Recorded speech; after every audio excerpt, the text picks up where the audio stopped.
اعوذ باللہ من الشیطان اللعین الرجیم بسم اللہ الرحمن الرحیم وصلی اللہ علی محمد وآل بیتہ الطیبین الطاہرین المعصومین۔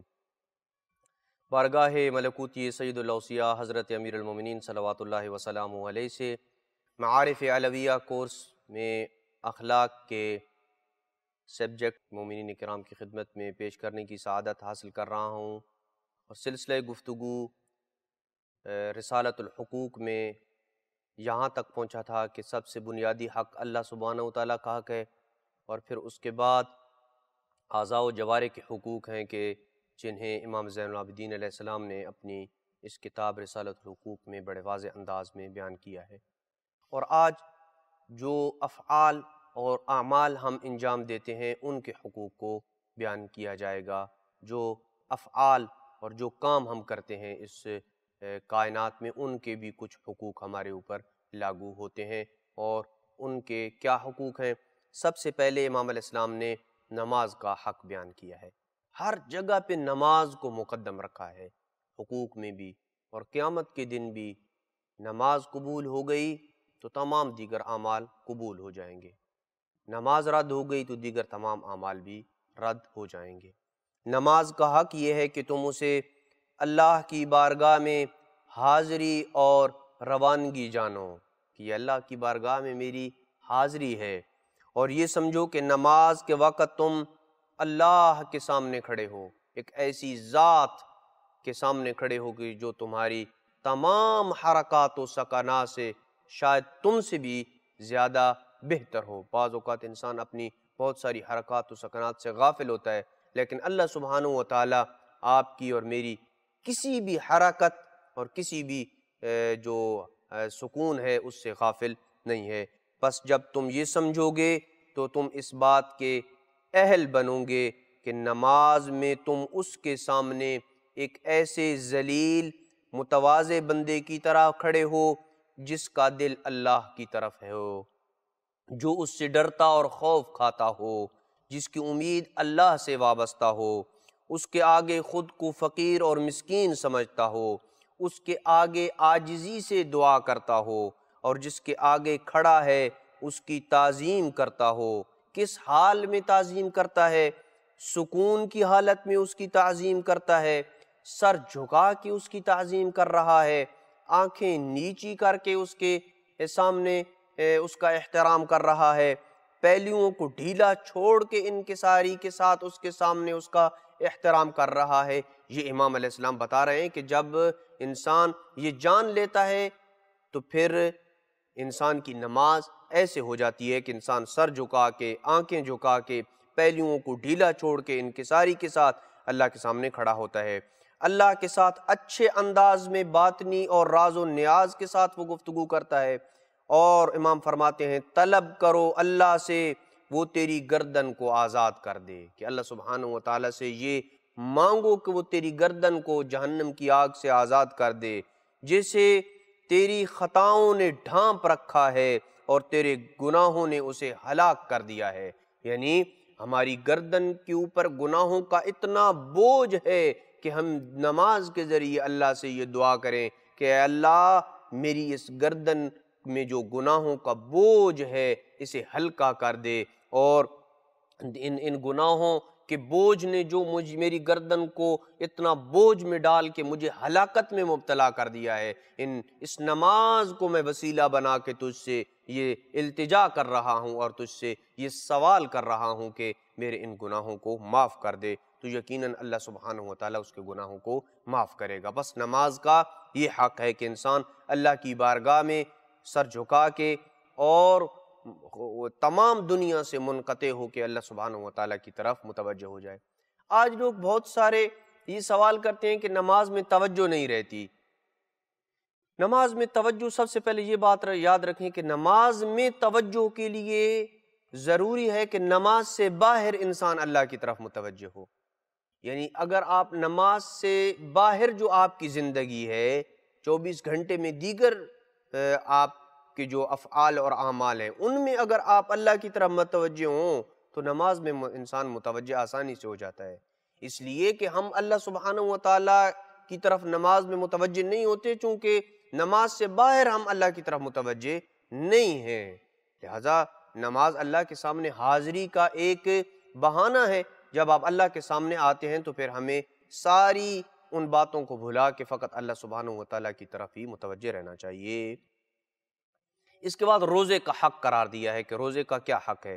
فرمایا روزے کا حق یہ ہے کہ تم جان لو کہ یہ ایک پردہ ہے جسے اللہ نے تیری زبان، تیرے کان، تیری آنکھ، تیری شرمگاہ اور تیرے پیٹ کے سامنے لٹکا دیا ہے۔ کیوں؟ تاکہ وہ اس پردے کے ذریعے تجھے آگ سے بچائے۔ اسی وجہ سے روایات میں ہے کہ روزہ جہنم کی آگ سے بچنے کی ڈھال ہے۔ جیسے کہ جنگ میں آپ ڈھال استعمال کرتے ہیں نا، تو وہ دشمنوں کے آنے والے تیر، تلوار، نیزوں سے جو انسان کو زخم لگتے ہیں، ان زخموں سے یہ ڈھال انسان کو محفوظ رکھتی ہے اور بچاتی ہے۔ اسی طریقے سے روزہ جو ہے وہ انسان کو اس کو جہنم کی آگ سے بچاتا ہے۔ پس اگر تم روزہ ترک کرو گے تو گویا تم نے اللہ کے اس پردے کو تار تار کر دیا ہے، اللہ کے اس پردے کو تم نے چاک کر دیا ہے۔ امام علیہ السلام فرماتے ہیں کہ حدیث میں یوں آیا ہے کہ روزہ جہنم سے بچنے کی ڈھال ہے، پس اگر تیری آنکھیں اپنے حجاب کی اوٹ میں پرسکون رہیں تو امید ہے کہ تم پردے کے اندر محفوظ رہو گے۔ امام علیہ السلام نے یہاں بھی اسی چیز کا اشارہ کیا ہے کہ اگر آپ بچنا چاہتے ہیں کہ اللہ کے حجاب کو پارا پارا نہ کریں تو اپنی آنکھوں کا پردہ کریں۔ جب کسی انسان کی آنکھیں پردے میں چلی جاتی ہیں، چاہے وہ مرد ہے عورت ہے، دونوں کی آنکھیں پردے میں چلی جاتی ہیں، نامحرم کی طرف نہیں دیکھتا ہے، اس کی تصاویر کو نہیں دیکھتا ہے، غلط پروگرام نیٹ کے اوپر نہیں دیکھتا ہے، اس کی آنکھیں جو ہے جب اس سے محفوظ ہو جاتی ہیں تو پھر وہ اللہ کے حجاب کو پارا پارا کرنے سے اور چاک کرنے سے اپنے آپ کو بچا لیتا ہے۔ لیکن اگر تم انہیں پردے کے اندر مضطرب اور بے چین رکھو گے اپنی آنکھوں کو تو وہ پردے کے کناروں کے اوپر اٹھتی رہیں گی، وہ آنکھیں جو ہے وہ پردوں کے کناروں سے اٹھتی رہیں گی تو ناشائستہ چیزوں کو وہ دیکھیں گی، شہوت امیز نگاہ کے ساتھ وہ اللہ سبحانہ و تعالیٰ کے محرمات کی طرف لپکیں گی اور ان کو دیکھنے کی خواہش کریں گی، اور خوف خدا کی حدود سے خارج قوت کو استعمال کر کے، ایک اللہ کے خوف خدا کی قوت ہے اور ایک بیرونی قوت ہے، بیرونی قوت کو استعمال کر کے اور قوت خدا جو اللہ نے انسان کے اندر ایک روحانی قوت رکھی ہے اس کو پس پشت ڈال کے شہوت کو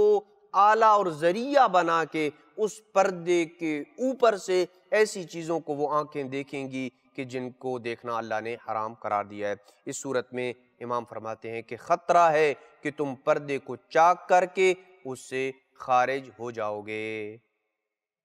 اس کے بعد جس فعل کا حق ہے وہ ہے حج کا حق۔ حج کا حق یہ ہے کہ تم اسے اللہ کی بارگاہ میں حاضری اور اپنے گناہوں سے بھاگ کر اس کے پاس ڈھونڈنے کی کوشش سمجھو کہ میں اللہ سبحانہ و تعالی کی طرف جانے کی ایک کوشش کر رہا ہوں، اور وہ کوشش کیا ہے؟ حج ہے۔ گناہوں سے بھاگ کر اس کے پاس ڈھونڈنے کی کوشش سمجھو، اور یہ جان لو کہ اس کے باعث تیری توبہ قبول ہوگی، یعنی حج کے ذریعے توبہ قبول ہوتی ہے۔ بہت سارے لوگ ہیں جن کے اوپر حج واجب ہوتا ہے اور وہ کہتے ہیں کہ پہلے فلاں فلاں کام کر لیں، جب ان کاموں سے فارغ ہو جائیں گے تو حج کریں گے۔ ہمارے ہاں یہ بہت افسوس ہوتا ہے کہ بہت سارے لوگ ایسے ہیں کہ جو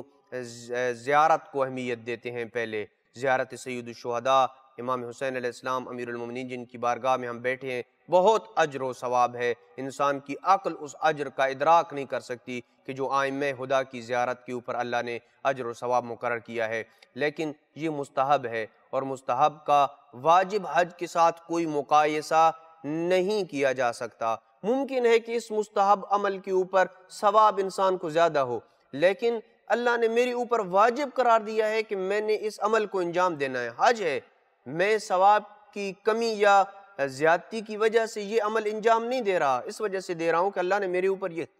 لازم قرار دیا ہے، میں نے اس کو انجام دینا ہے۔ اور انسان اگر روایات کی طرف دیکھے کہ امام حسین علیہ السلام کی زیارت کا ثواب 1000 حج تک بھی پہنچتا ہے، اور کہے کہ میں ایک حج کے بدلے میں 1000 حج کروں گا، یہ مستحب حج کے بدلے میں ہے۔ امام حسین علیہ السلام کی زیارت جو ہے وہ مستحب حج سے افضل ہے، واجب اور مستحب کا آپس میں کوئی بھی مقایسہ نہیں بنتا ہے، جیسے کہ ہمارے ہاں امام حسین علیہ السلام کی عزاداری کے جلوسوں اور نماز کا آپس میں مقایسہ کرایا جاتا ہے۔ امام حسین علیہ السلام کی عزاداری ہماری شہرگ حیات ہے، اس میں کوئی دو رائے نہیں ہے۔ عزاداری ہماری جان ہے، ہماری مال و جان عزاداری کے اوپر قربان ہے، لیکن جو چیز عزاداری، جس چیز کے اوپر عزاداری قربان ہے وہ نماز ہے، یعنی ہماری جانیں اور ہمارا مال عزاداری پہ قربان ہے، لیکن عزاداری جس پہ قربان ہے وہ نماز ہے۔ لہٰذا امام فرماتے ہیں کہ توبہ کے ذریعے حج قبول ہوتا ہے، اور وہ فرض اللہ کا ادا ہوگا کہ جو اللہ نے تیرے اوپر واجب کیا ہے۔ اس کے بعد جو ہم صدقہ دیتے ہیں، صدقہ کا بھی ایک حق ہماری گردن کے اوپر ہے۔ صدقہ کا حق یہ ہے کہ تم جان لو کہ اللہ عز و جل کے پاس تیرا محفوظ ذخیرہ ہے۔ یہ ہم جو 5 روپے 10 روپے کسی فقیر کو دیتے ہیں، یہ صدقہ جو ہے وہ اللہ کے ہاں ایک بہت بڑا خزانہ اور ذخیرہ شمار ہوتا ہے۔ صدقے کے متعلق یہ چیز جان لیں کہ صدقہ ہم نے اپنے گھروں میں بہت سارے بکس وغیرہ رکھے ہوئے ہوتے ہیں، اگر تو وہ بکس کسی خاص ادارے کا ہے کہ جنہوں نے فقراء اور یتیموں کے ساتھ سے اجازت لی ہوئی ہے، تو پھر وہ اس میں ڈالا ہوا پیسہ صدقہ شمار ہوتا ہے۔ لیکن اگر آپ نے خود سے ایک بکس بنایا ہوا ہے اور اس میں آپ روزانہ پیسے ڈالتے ہیں، اپنی گاڑی میں ایک بکس رکھا ہوا ہے یا گھر میں آپ نے بکس رکھا ہوا ہے، تو وہ صدقہ شمار نہیں ہوتا ہے، گویا کہ وہ آپ نے اپنے پاکٹ سے پیسے نکال کے یا اپنی دراز سے پیسے نکال کے آپ نے کسی اور جگہ رکھ دیے ہیں۔ صدقہ تب شمار ہوتا ہے کہ جب وہ فقیر کو آپ دیں گے تو وہ صدقہ شمار ہوتا ہے۔ صدقہ کے جو آثار ہیں وہ تب اس کے اوپر لازمات ہوتے ہیں اور لاگو ہوتے ہیں کہ جب صدقہ فقیر تک پہنچتا ہے۔ امام فرماتے ہیں یہ وہ امانت ہے جس پر کسی کو گواہ ٹھہرانے کی ضرورت نہیں ہے۔ امام علیہ السلام فرماتے ہیں کہ جب تمہیں اس بات کا یقین ہو جائے تو تمہارا اعتماد اس امانت پر جسے تم نے چھپا کر دیا ہے زیادہ ہوگا۔ ایک تو امام علیہ السلام اس طرف اشارہ کر رہے ہیں کہ آپ صدقہ چھپا کے دیں، کہ چھپا کے دیے جانے والا صدقہ اللہ کے غضب کی آگ کو بجھا دیتا ہے، یہ اطمینان زیادہ ہوگا بنسبت اس امانت کے کہ جسے تم اعلانیہ دیتے ہو۔ ایک دفعہ آپ نے صدقہ دیا ہے، سب کو دکھا کے دیا ہے، اگر وہ ریاکاری کی منزل تک نہیں پہنچا ہے تو اس کا ثواب ہے، لیکن سب کے سامنے دیا ہے، لیکن ریاکاری نہیں تھی، سب کے سامنے دیا ہے، یہ صدقہ۔ اور ایک دفعہ آپ نے چھپ کے صدقہ دیا ہے، اس حد تک چھپ کے دیا ہے کہ روایات میں ہے کہ دائیں ہاتھ سے دیا ہوا صدقہ بائیں ہاتھ کو بھی اس کا پتہ نہ چلے، تو یہ جو چھپ کے صدقہ دیا جاتا ہے یہ زیادہ افضل ہے اور بہتر ہے۔ امام علیہ السلام فرماتے ہیں کہ اور اس کا حق یہ ہے، صدقے کا ایک حق یہ ہے کہ تمہیں اس بات کا یقین اور اطمینان ہو جائے کہ صدقہ دنیا میں تجھ سے بلاؤں اور بیماریوں کو، نیز آخرت میں تجھ سے آگ کو دور رکھتا ہے۔ امیر المومنین جن کی بارگاہ میں ہم بیٹھے ہیں، ان کا بہت ہی پیارا کلمہ ہے کہ امام علیہ السلام فرماتے ہیں اذا املقتم فتاجروا اللہ بالصدقہ، جب تمہیں فقر و فاقے گھیر لیں تو پھر صدقہ دے کے اللہ کے ساتھ تجارت کرو۔ ہم سمجھتے ہیں کہ شاید صدقہ دینے سے میرے مال و دولت میں کمی ہوگی، نہیں، آپ صدقہ دے کے اللہ کے ساتھ تجارت کریں، اور اس بات کے اوپر ایمان رکھتے ہوئے اللہ کے ساتھ تجارت کریں کہ جو اللہ سے تجارت کرتا ہے وہ تجارت کبھی گھاٹے کی تجارت نہیں ہو سکتی ہے، نیز آخرت میں تجھ سے آگ کو دور رکھتا ہے۔ پھر کسی پر اس کا احسان نہ جتاؤ کیونکہ یہ تیرے لیے ہے، تو صدقہ کسی کو دے کے اس کے اوپر احسان نہیں کر رہا بلکہ اپنے لیے کر رہا ہے، اس سے تو خود جہنم کی آگ سے محفوظ رہے گا اور تجھ سے بلائیں اور بیماریاں دور رہیں گی۔ اگر تم اس کا احسان جتاؤ گے تو تم اس بات سے نہیں بچ سکو گے کہ اس منت جتانے کی وجہ سے تم خود تحقیر اور حقارت کا شکار ہو جاؤ گے، کیونکہ اس بات کی یہ دلیل ہے کہ تم نے صدقہ کے ذریعے اپنی بھلائی نہیں چاہی ہے، اس لیے کہ اگر تم اب صدقہ کے ذریعے اپنی بھلائی چاہتے تو اسے پھر دینے والے کے اوپر منت نہ جتاتے اور اسے احسان نہ جتاتے۔ اگر تم اس کے ذریعے اپنی بھلائی کے طلبگار ہوتے تو تم کسی پر اس کا احسان نہ جتاتے۔ پھر اس کے بعد جو ہمارے کام ہیں ان میں سے ایک قربانی ہے۔ قربانی کا حق یہ ہے کہ تم اس کے ذریعے اللہ کے ساتھ اپنا ارادہ خالص کر لو۔ بعض لوگ عید الاضحیٰ پہ جو قربانیاں کرتے ہیں، اس وجہ سے ہمیں اس نیت سے اپنی قربانیوں کو پاک کرنا ہوگا، قربانیوں کو خالصتاً اللہ کے لیے کرنا ہوگا۔ وہ کیا کہ فلاں نے قربانی کی ہے، فلاں نے بہت بڑا بیل اتنے لاکھ کا تھا، وہ جو اس کی قربانی کی ہے، یہ نیت اللہ کے لیے نہیں ہے۔ یا بعض افراد یہ کرتے ہیں، ان کی عادت بنی ہوئی ہے کہ ہر سال قربانی کرنی ہے۔ ضروری نہیں ہر سال آپ قربانی کریں، اچھی چیز ہے، لیکن ہر سال قربانی میں نیت فقط اللہ کا خلوص ہونا چاہیے، خالصتاً اللہ سبحانہ و تعالیٰ کے لیے کریں، سچے دل کی اس کی رحمت اور قبولیت کے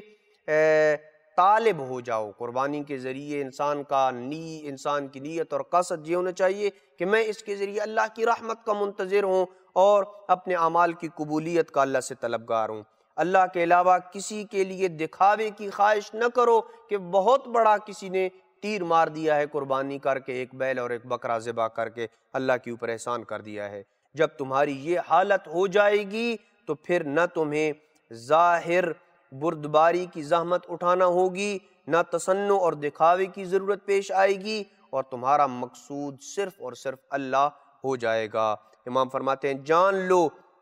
اللہ تک رسائی کا ذریعہ آسان ہے، مشکل نہیں ہے۔ یعنی اللہ تک پہنچنے، بہت سارے لوگ سمجھتے ہیں کہ یہ تو کام بہت مشکل ہے، امام فرماتے ہیں نہیں، یہ مشکل نہیں ہے، یہ آسان ہے۔ جس طرح وہ اپنی مخلوق کے ذریعے کے لیے آسانی چاہتا ہے، وہ مشکل نہیں چاہتا ہے، اپنی مخلوق کے لیے آسانی چاہتا ہے۔ اسی طریقے سے فروتنی اور عاجزی چودراہٹ سے بہتر ہے کہ انسان، چودراہٹ سے یقیناً بہتر ہے کہ انسان عاجزی کرے اور انکساری کرے، کیونکہ چودراہٹ میں مشقت اور زحمت زیادہ ہے، اور اس کے برعکس عاجزی اور فقر و فاقہ کا رستہ اختیار کرنے میں کوئی زحمت نہیں ہے اور نہ ہی کچھ خرچ ہوتا ہے، کیونکہ یہ دونوں فطری ہیں اور انسان کی طبیعت کا حصہ ہیں۔ نہیں کوئی طاقت مگر اللہ کی بدولت، کائنات میں کوئی بھی طاقت نہیں ہے، لا حول ولا قوت الا باللہ العلی العظیم۔ اسی دعا کے ساتھ کہ اللہ سبحانہ و تعالی ہمیں ان حقوق کو ادا کرنے کی توفیق نصیب فرمائے۔ وصلی اللہ علی محمد وآل بیتہ الطیبین الطاہرین المعصومین۔